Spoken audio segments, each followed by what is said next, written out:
গতকালের সাগর দত্ত হাসপাতালে রোগী মৃত্যুকে কেন্দ্র করে উত্তপ্ত হয়ে ওঠে পরিস্থিতি, যেখানে চিকিৎসক, নার্স থেকে শুরু করে স্বাস্থ্যকর্মীদের মারধর করা হয় বলে অভিযোগ।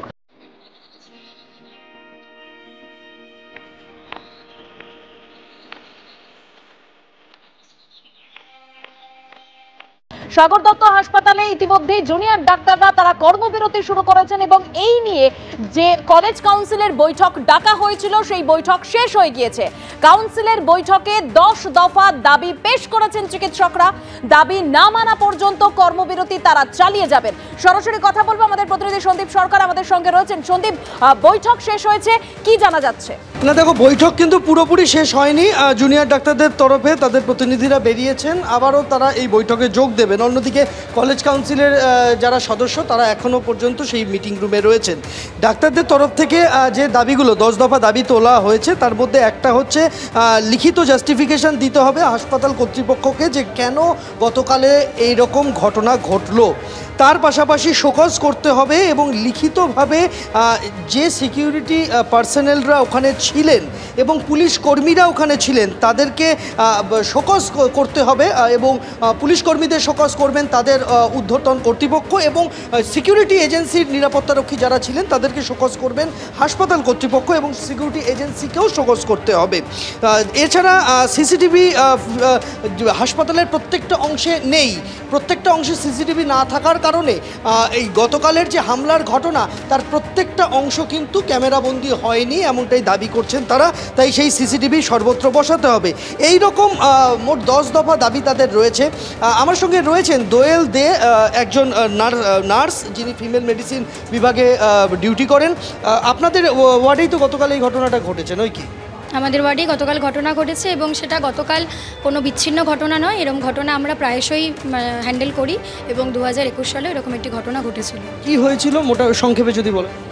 কালকের ঘটনা 21 সালের ঘটনা যার কথা বলছেন। 21 সালের ঘটনাটা এরকমই একটি পেশেন্টের ডেথ ঘিরে আর কি, ওরকম কিছু পেশেন্ট পার্টি এবং তাদের মধ্যে একজন যিনি নিজেকে তৃণমূলের কাউন্সিলর বলেছিলেন, মানে রুলিং পার্টির কাউন্সিলর বলে দাবি করেছিলেন, বড়নগর বলেছিলেন এবং তার সাথে প্রচুর ছেলেরা এসেছিল, প্রায় 45 to 50 গুন্ডা লাইক ছেলেরা এসেছিল এবং তারা ওরকমই আমাদের কালকের মতনই, হ্যাঁ এটা ঠিক যে আমাদের কারোর গায়ে হাত দেয়নি, কিন্তু আমাদের ভার্বালি অ্যাবিউজ করা হয়েছে, আমাদের সঙ্গে খারাপ কথা বলা হয়েছে এবং এমন একটা ভয়ের অবস্থা সৃষ্টি করেছিল যেন আমরা মানে ডিউটি করতে না পারি, কিন্তু সেটা আমরা করিনি, আমরা ডিউটি করেছি।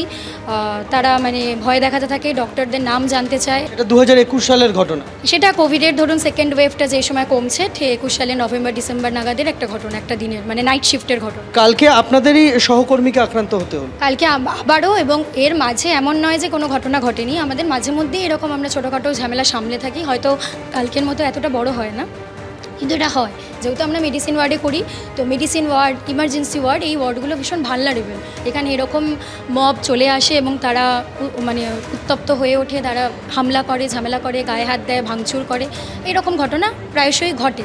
কিন্তু কালকের ঘটনাটা যেটা হয়েছে সেটা হচ্ছে যে এরকম মানে একটি 29 বছরের মেয়ে মারা যায় এবং তার বাড়ির লোক তখন এরকম 15 থেকে প্রায় 20 জন বাড়ির লোক থাকে, মানে ছিল আর কি সেই সময়, এবং তাদের মধ্যে মহিলা পুরুষ মিলিয়ে, তো মহিলারা বাটি থালা এসব ছুঁড়ে মারে আমাদেরকে, আয়া মাসিদেরকে, আমাদের বাঁচাতে গিয়ে জিডিএ দাদারা মার খায়, ওদিকে ডক্টররা মার খায়, ডক্টরদের হাত ধরে, পিজিটি ইন্টার্নদের হাত ধরে টানাটানি করা হয়, একজন এসআরকেও মারা হয়। এই মুহূর্তে কিন্তু আমাদের যে সিকিউরিটি দাদারা, দিদিরা বা আমাদের পুলিশ যারা ছিলেন আউটপোস্ট থেকে, তারা কেউই বাইস্ট্যান্ডার ছিলেন, মানে কেউই কোনো রকম কোনো অ্যাক্টিভিটি করছিলেন না, চুপচাপ দাঁড়িয়ে দেখছিলেন, অ্যাজ পার সার্কাস হচ্ছে এরকম তারা দেখছিলেন দাঁড়িয়ে। আর তারপরে এই যে পুলিশ যে কল, মানে পুলিশকে যে ডাকার ব্যাপারটা, সেটাও কিন্তু আমাদের মেয়েরাই করেছে, মানে তারা ওই পরিস্থিতিতে দাঁড়িয়েও ফোন করে পুলিশকে ডেকেছে। পুলিশ নিজে আসেনি বলছে? পুলিশ তো নিজে আসেইনি, যেটা আমাদের 50 দিনের মধ্যে যে সিপি বা ডিজি আমাদের যে মানে সরকারি তরফে জানানো হয়েছিল যে প্রত্যেকটা হসপিটালে যে সিসিটিভি সার্ভেলেন্স, সেই সিসিটিভি সার্ভেলেন্সগুলো কোনো একজন পুলিশ কর্তা বা অধিকর্তা তিনি দেখবেন। সার্ভেল মানে একটা মনিটরিং করবেন, সেটা কিন্তু যদি সত্যিই হতো তাহলে কিন্তু কালকের ঘটনায় আমাদের কাউকে ডেকে পাঠাতে হতো না, ওনারা নিজেরাই দেখে চলে আসতেন। কিন্তু সেটা হয়নি, আমাদের ফোন করে ডাকতে হয়েছে এবং তারপরেও এসে কিন্তু প্রায় 1 ঘন্টা ওনারা নিষ্ক্রিয়ভাবেই ছিলেন, দেখছিলেন। এই ঘটনার পর ইতিমধ্যেই 4 জনকে গ্রেফতার করেছে পুলিশ। হাসপাতাল কর্তৃপক্ষের তরফে একটি লিখিত অভিযোগ দায়ের হয়েছে এবং জুনিয়র ডাক্তারদের তরফেও কিন্তু আরেকটি অভিযোগ এই মুহূর্তে দায়েরের প্রক্রিয়া চলছে। যে 10 দফা দাবি তারা রেখেছেন সেই 10 দফা দাবির ওপরেই কিন্তু আলোচনা চলছে। এখনও পর্যন্ত কলেজের তরফ থেকে কোনো রকম নির্দিষ্ট আশ্বাস বা নির্দিষ্ট করে কোনো ব্যবস্থা নেওয়া হয়নি বলে অভিযোগ আন্দোলনকারী জুনিয়র ডাক্তারদের, এবং সেটা যতক্ষণ না হচ্ছে ততক্ষণ পর্যন্ত তারা তাদের এই সিজওয়াক, সার্বিক সিজওয়াক চলছিল। আরজিকর কাণ্ডের পর থেকেই কিন্তু আমরা জানি যে কর্মবিরতি চলছিল, সেই কর্মবিরতি আংশিক প্রত্যাহার হয়েছিল, জরুরি পরিষেবা তারা চালু রেখেছিলেন। এবার সার্বিক কর্মবিরতি আবারও গতকাল থেকে তারা শুরু করেছেন। যতক্ষণ না পর্যন্ত লিখিত কোনো আশ্বাস মিলছে, কোনো ব্যবস্থা নেওয়া হচ্ছে, এই কর্মবিরতি তারা জারি রাখবেন সেরকমটা কিন্তু তারা জানিয়ে দিয়েছেন।